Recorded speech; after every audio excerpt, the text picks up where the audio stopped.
نحمده ونصلي على رسوله الكريم اما بعد فاعوذ بالله من الشيطان الرجيم بسم الله الرحمن الرحيم يا ايها الذين آمنوا اذكروا الله ذكرا كثيرا آمنت بالله صدق الله مولانا العظيم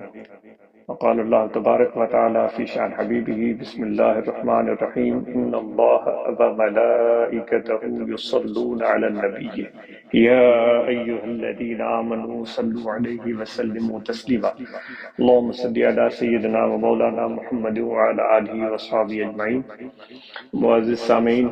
آپ سب احباب سے آج مخاطب ہوتے ہوئے بہت اچھا محسوس ہو رہا ہے۔ الحمدللہ آپ احباب اپنے گھروں سے، اپنے علاقوں سے نکل کر سفر کرتے ہوئے اور خدا کی زمین پر سیر کرتے ہوئے منزل اپنے ذہن میں رکھتے ہوئے درگاہ اللہ با شریف پہنچے ہو، یہ بہت بڑی سعادت اور خوش قسمتی ہے۔ الحمدللہ اس سفر کے دوران آپ نے بہت سارے مناظر دیکھے ہوں گے۔ اس سفر کا حصہ تکالیف ایک اہم حصہ ہوتی ہیں، وہ بھی یقیناً آپ نے محسوس کی ہوں گی، کیونکہ گرمی کی شدت ہے، گرمی کی موسم ہے، تو اس حوالے سے سفر میں یقیناً صعوبتیں پیش آ سکتی ہیں۔ لیکن جب انسان کے ذہن میں ایک منزل ہو، ایک مقصد ہو، اس مقصد کو پانے کی تمنا ہو، تو پھر وہ تکلیفیں، وہ پریشانیاں، وہ ساری انسان کو پریشان نہیں کرتی، بلکہ اس سے اور اس کا حوصلہ بڑھتا ہے، اس کی ہمت بڑھتی ہے اور جذبہ زیادہ بڑھتا ہے۔ تو اس صعوبتیں اور تکلیفیں برداشت کرنے کے ساتھ ساتھ آپ نے خدا کی اس زمین پر بڑے اچھے اچھے نظارے دیکھے ہوں گے۔ اس تپتی ہوئی دھوپ میں اور شدید گرم موسم میں آپ نے اس دھرتی پر، اس زمین پر جس کو اللہ تعالیٰ نے تخلیق کیا ہے، بڑے خوبصورت درخت بھی دیکھے ہوں گے کہ کس طرح وہ اللہ تعالیٰ کی اس دھرتی کو اپنی بساط کے مطابق اس تپتی ہوئی دھوپ سے اور گرمی کی شدت سے بچانے کی کوشش کر رہے ہیں۔ ان درختوں پر کہیں کہیں آپ کو لگے ہوئے پھل بھی نظر آئے ہوئے ہوں گے۔ ان پھلوں میں کس قدر غذائیت موجود ہے، اور جس سے ہم انسان ہی نہیں بلکہ خدا کے پیدا کردہ حیوان، جس میں پرندے اور دیگر جانور آ جاتے ہیں، وہ سب مستفید ہوتے ہیں۔ اور اس کے ساتھ آپ نے لہلہاتے کھیت بھی دیکھے ہوں گے کہ کس طرح وہ کھیت اس شدید گرمی کے موسم میں بھی خدا کی شان ہے، جہاں انسان باہر کھڑا نہیں ہو سکتا، لیکن وہ بڑے نازک اور نرم پودے دھوپ کی شدت کو برداشت کرتے ہوئے وہ کھڑے ہوئے ہوتے ہیں، اور وہ جو اناج ہو یا فصل ہو، جو پھل ہو، وہ اپنے مقررہ وقت پر ان سے دستیاب ہوتا ہے۔ یہ سب اللہ تعالیٰ کی شان ہے۔ اور پھر کبھی بارش بھی ہونے لگتی ہے، اس بارش کے موسم میں پھر کتنی تبدیلی آ جاتی ہے، اور کتنا سکون ہوتا ہے، اور کتنا لطف انسان حاصل کرنا شروع کر دیتا ہے۔ اور اس برستی ہوئی بارش کے دوران یہ بادلوں کا منظر کتنا خوبصورت اور حسین ہوتا ہے۔ ان بادلوں سے جو ایک پانی برستا ہے، وہ کتنا مفید اور مؤثر ہوتا ہے۔ دعا ہے کہ وہ باران رحمت ہو، اس میں کوئی انسان اور حیوان اور دھرتی کے لیے کوئی مسائل اور مصائب پیدا نہ ہو، کیونکہ آج کل یہ بھی سننے میں آ رہا ہے کہ یہ جو بارشیں ہیں یا سیلاب ہیں، ان کی رفتار میں، ان کی مقدار میں اضافہ ہو سکتا ہے۔ تو اللہ تعالیٰ ہر مصیبت اور مشکل سے محفوظ رکھے، اور جو ہم انسانوں کے بس میں ہے ایسی آفات کو آنے سے روک سکیں اپنے عمل سے، اپنی کوشش سے، تو اس میں ہم سب نے مل کر کوشش کرنی ہے۔ جس طرح کی جماعت مل کر کوشش کر رہی ہے کہ ہم درخت لگائیں تاکہ ان درختوں سے اس دھرتی کا موسم بہتر ہو، اور جس سے انسان ہی نہیں بلکہ جاندار اور خدا کی یہ زمین، پوری کائنات اس سے مستفید ہو، تو یہ کوشش انشاءاللہ جاری رہے گی۔ تو یہ سارے مناظر دیکھے ہوں گے۔ اور یہ علامت ہے اس چیز کی کہ اللہ تعالیٰ اس دھرتی پر اپنی نظر عنایت فرماتا ہے، اور وہ خود فرماتا ہے کہ دیکھو اے انسانوں، جو زمین میں جو کچھ چیزیں میں نے پیدا کی ہیں وہ کس طرح میری تسبیح بیان کرتی ہیں۔ تو آپ جب اپنے گھروں سے نکلے ہوں گے تو یقیناً آپ کے دلوں میں بھی اللہ تعالیٰ کے ذکر اور یاد کا جذبہ موجود ہوگا، اور نہ صرف جذبہ موجود ہوگا بلکہ آپ اور ہم ذکر قلبی کرتے بھی ہیں، اور یہ کرنا بھی چاہیے۔ اور سبحان اللہ، جو ہمیں مرشد کامل نے ذکر قلبی کی تلقین فرمائی ہے وہ کتنا بہترین اور عظیم ذکر ہے، جس میں کوئی محنت اور مشقت نہیں ہے، بس ذرا سا توجہ اپنے دل کی طرف کرنا ہے اور دل کے توجہ کو اللہ تعالیٰ کی یاد میں لگانے کی مشق کرنی ہے۔ تو یہ ایک خفیہ عمل ہے، چھپا ہوا عمل ہے، جس کا ظاہری طور پر کوئی ادراک نہیں ہوتا، لیکن یہ تعلق ایسا تعلق ہے جو ذکر کرنے والے بندے کو اس چیز کا ادراک ہوتا ہے، اور جس کا ذکر کیا جا رہا ہے اللہ تعالیٰ کی ذات وہ اس حقیقت کو جان رہی ہوتی ہے۔ حتیٰ کہ بعض احادیث میں تو یہاں تک آیا ہے کہ جو انسان کے ساتھ موجود فرشتے ہیں ان کو بھی اس چیز کا ادراک نہیں ہوتا۔ تو کل قیامت کے دن جب خدا کی بارگاہ میں اس انسان پیش ہوں گے اور وہ سارے نامہ اعمال فرشتے اللہ تعالیٰ کی بارگاہ میں پیش کریں گے، تو اللہ تعالیٰ ان سے پوچھے گا کہ کیا اس کا یہی عمل تھا؟ تو فرشتے یہی عرض کریں گے، اے یا رب العالمین، اے میرے پروردگار، جو تم نے ہمیں علم دیا جو ہم جان سکے وہ ساری چیزیں ہم نے اس میں نوٹ کر دی ہیں۔ تو خدا ان کو فرمائے گا کہ اس کا ایک ایسا تعلق میرے ساتھ تھا جس کا پتہ آپ فرشتوں کو بھی نہیں ہے، کیونکہ وہ اپنے من میں، اپنے دل میں، اپنے روح میں مجھے یاد کرتا تھا، اس عمل کو میں ہی جانتا تھا، تو آج میں ہی اس کو اجر عطا فرماؤں گا۔ تو یہ بہت بڑی ایک خاص چیز ہے ذکر قلبی۔ تو ذکر قلبی کے کرتے ہوئے جب آپ نکل رہے ہوں گے تو کیا آپ نے اس چیز کا احساس اور ادراک کیا ہوگا جب آپ نے سفر اختیار کیا کہ جتنی بھی روئی زمین پر چیزیں ہیں وہ سب اللہ تعالیٰ کا ذکر کرتی ہیں۔ تو اس لیے تو کہا گیا ہے کہ کسی بھی چیز کو بلا وجہ ضائع مت کریں، جیسے کہ ہم درختوں کو کاٹ دیتے ہیں، ہم ان کی ٹہنیوں کو توڑ دیتے ہیں، ان کے پتوں کو نوچتے ہیں، ان چیزوں کو بلا ضرورت اس طرح ضائع کرنا نہیں چاہیے، کیونکہ جو ہم ذکر والے ہیں اور اللہ والوں کی صحبت یافتہ ہیں، ہمیں ان چیز کا احساس ہے کہ یہ درخت بھی اللہ تعالیٰ کا ذکر کرتے ہیں، ان کی شاخیں، ان کی ٹہنیاں، ان کے پتے وہ بھی اللہ تعالیٰ کا ذکر کرتی ہیں۔ تو بلا وجہ کسی بھی عمل کو سرانجام دینا جس کا کوئی فائدہ نہیں ہو، تو یہ اہل طریقت کو، اہل دل کو، مرشد کامل کے متعلقین کو زیب نہیں دیتا۔ تو انشاءاللہ یہ بہت اچھا ایک احساس ہے اور اچھا وقت ہے کہ کووڈ کی وبائی صورتحال میں کمی آ رہی ہے اور بہتری آ رہی ہے، اور اس کووڈ-19 کی وجہ سے جو اتنا عرصہ یہ محفل ماہانہ منعقد نہیں ہو سکی، الحمدللہ اللہ تعالیٰ کا کرم ہے اور دوستوں کی محبت، حضور علیہ الصلوۃ والسلام کی خیر اور مرشد کامل کی نظر عنایت سے آج یہ ممکن ہے کہ ہم دوبارہ اس سلسلے کو شروع کرنے کے قابل ہوئے۔ دعا ہے کہ یہ سلسلہ اسی طرح جاری و ساری رہے۔ تو یہ اتنی ساری نعمتیں جس کا ہم ذکر کر رہے تھے، ان نعمتوں کی شکر ادائی ہم پر لازم ہے کہ تاکہ اللہ تعالیٰ کی نعمتوں میں اور بھی اضافہ ہو۔ جب بھی ہم سبوں کو بیدار ہوں تو ہم سب اہل ذکر، اہل دل جو مرشد کامل سے محبت رکھتے ہیں، بیدار ہوتے ہوئے کم از کم ان چیزوں کو ہم ضرور یاد کریں جو نعمتیں اور احسان اللہ تعالیٰ نے ہم پر کیے ہیں، ان کو ہم ضرور یاد کریں، کیونکہ اللہ تعالیٰ خود فرماتا ہے کہ اگر تم میرے نعمتوں کا تذکرہ کرو گے تو میں تمہارے نعمتوں کا یعنی شکر ادا کرو گے تو میں تمہارے نعمتوں کو بڑھا دوں گا۔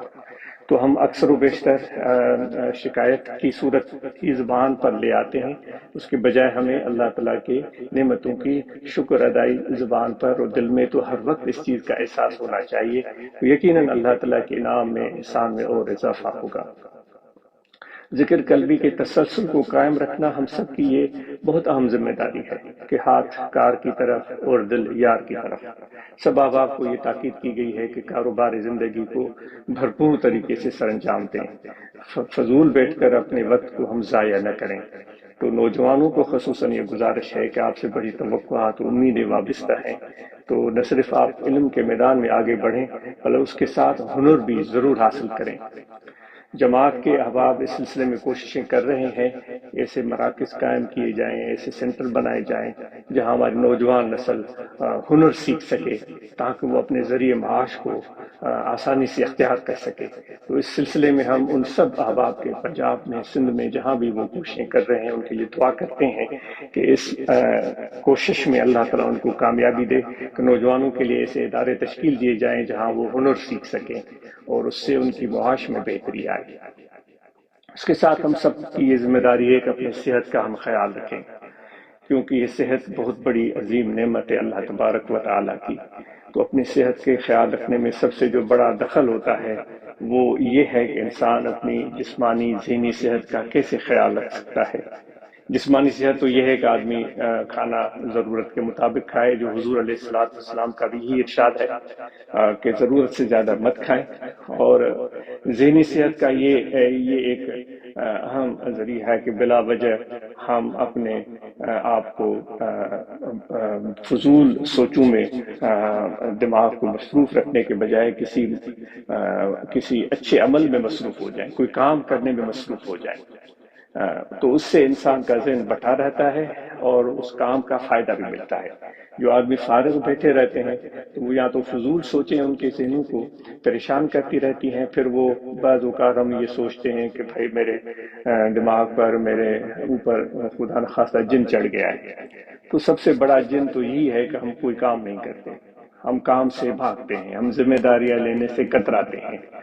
ہم کوئی ٹاسک مکمل کرنے سے کنارہ کشی اختیار کرتے ہیں۔ تو یہ ایک ایسی چیز ہے جس سے ہمارے اندر احساس ندامت پیدا ہوتا ہے۔ ہم بھلے اپنے آپ کو سمجھ رہے ہوں کہ ہمارے اندر کوئی ندامت کا احساس نہیں ہے، لیکن اندر میں احساس ندامت پیدا ہوتا ہے، آدمی بیکار بن جاتا ہے، پھر وہ منفی سوچوں کا شکار ہو جاتا ہے۔ تو اس لیے ہم سب نے اس عمل سے، اس غلط حرکت سے پیچھا چھڑانا ہے کہ ہمیں یہی تعلیم دی گئی ہے کہ ہاتھ کار کی طرف اور دل یار کی طرف۔ تو انشاءاللہ اس سے ہماری جو ذہنی صحت ہے وہ بھی بہتر ہو سکتی ہے، اور اس کے ساتھ نیند ہم پوری لیں، کیونکہ جسم کو آرام کی سخت ضرورت ہے۔ جو 8 یا 9 گھنٹے کا آرام اس جسم کو چاہیے، یہ ہماری ذمہ داری ہے، وہ نیند ہم پوری لیں۔ انشاءاللہ اس سے ہم بہتر محسوس کریں گے، اور جو بھی ٹائم ہمیں میسر ہوگا اس میں اپنی صلاحیت کو بہتر طریقے سے سر انجام دے سکیں گے۔ تعلیم کے میدان میں آپ اور ہم سب نے بھرپور کوششیں کرنی ہیں کہ ہم اپنے بچوں کو بہتر سے بہتر تعلیم دلوا سکیں۔ بیٹوں کو، بیٹیوں کو الحمدللہ ایسی اطلاعات ملتی رہتی ہیں کہ جماعت کے پیارے دوست نہ صرف اپنے بیٹوں کو تعلیم دلوا رہے ہیں بلکہ بیٹیوں کو بھی تعلیم دلوا رہے ہیں۔ تو ان سب دوستوں کے لیے دعا ہے کہ ان کے اس عمل کا بہتر اجر اللہ تعالیٰ ان کو عطا کرے، اور ان کے بچے لائق، فائق اور اچھے انسان بن کر اپنے والدین کی، اپنے آنے والے نسلوں کی، اور اس مملکت خدا داد پاکستان کی بلکہ پوری دنیا کی بہتر خدمت سر انجام دے سکیں۔ تو انشاءاللہ تعلیم کے میدان میں ہم کبھی بھی پیچھے نہیں رہیں گے، اور بہتر سے بہتر طریقے سے تعلیم کے سلسلے کو مکمل کرتے رہیں گے۔ تو حضرات خلفاء کرام سے گزارش ہے کہ آپ بھی اس کووڈ-19 کے صورتحال کی وجہ سے شاید اس کا تبلیغ سر انجام نہ دے سکے ہوں، یا جو وفود کے اراکین ہیں، جو اس کے ممبران ہیں، وہ سر انجام نہ دے سکے ہوں، تو اب تو وہ سلسلہ اللہ تعالیٰ کا شکر ہے کم ہوتا جا رہا ہے۔ تو آپ سے گزارش ہے کہ آپ اپنے اس تبلیغ کاوشوں کو زیادہ بہتر طریقے سے سر انجام دینے کی کوشش کریں، اور اس توقع اور اس امید کو ہم آپ سے باندھتے ہیں کہ انشاءاللہ جو عرس مبارک ہوگا،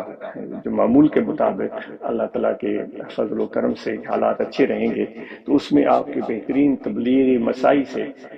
کوششوں سے نئے احباب اس پروگرام میں شریک ہوں گے۔ تو اسی طرح یہ ماہ ذی الحج وہ بھی قریب آ رہا ہے۔ آپ سب احباب کو پتہ ہے کہ ان دنوں میں ہم قربانی ہم سب مسلمان سر انجام دیتے ہیں، تو ہم سب کو چاہیے کہ جن پر قربانی واجب ہے وہ ضرور قربانی کا فریضہ سر انجام دیں۔ تو اس حوالے سے یہ بھی آپ سے گزارش ہے کہ درگاہ شریف پر بھی انتظامیہ قربانی کا اہتمام کرتی ہے، جس میں پاکستان سے، پنجاب سے، سندھ سے، بلوچستان سے، KP کے، کشمیر، گلگت بلتستان، ہر طرف سے دوستوں کو دعوت دی جاتی ہے کہ آپ بھی یہ عمل یہاں سر انجام دے سکتے ہیں۔ اگر آپ اس کار خیر میں ان دوستوں پر اعتماد کرتے ہیں تو ان سے رابطے میں آئیں اور یہ قربانی کا فریضہ آپ درگاہ اللہ آباد شریف پر سر انجام دے سکتے ہیں۔ اس سے یہ فائدہ ہوتا ہے کہ جو مدرسہ ہے، جو مدرسے میں پڑھنے والے طلباء ہیں، ان کی کچھ مدد ہو جاتی ہے، اور جو لنگر تیار ہوتا ہے فقراء کے لیے، اس میں کچھ مدد ہو جاتی ہے۔ اور اسی طرح جو باہر احباب رہتے ہیں بیرون ملک، پاکستان سے باہر، ان سے بھی یہ گزارش ہے کہ وہ اس قربانی کے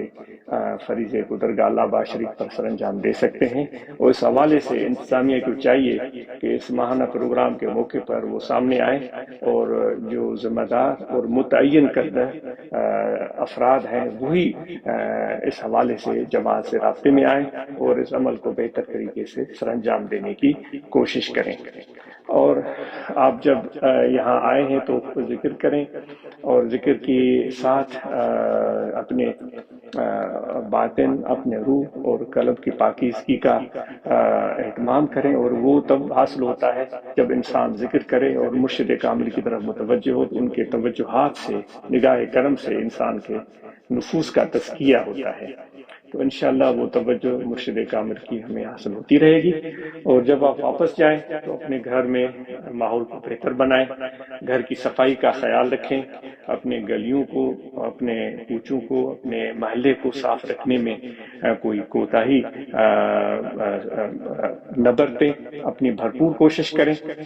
تاکہ گھر میں جس طرح ہمیشہ دوستوں کو عرض کی گئی ہے کہ جو بھی دوست ہیں، جو مساکین ہیں، غریب ہیں یا صاحب ثروت ہیں، وہ اپنے گھروں میں کچرے کے حوالے سے ردی کی ٹوکری یا ڈسٹ بن گھر میں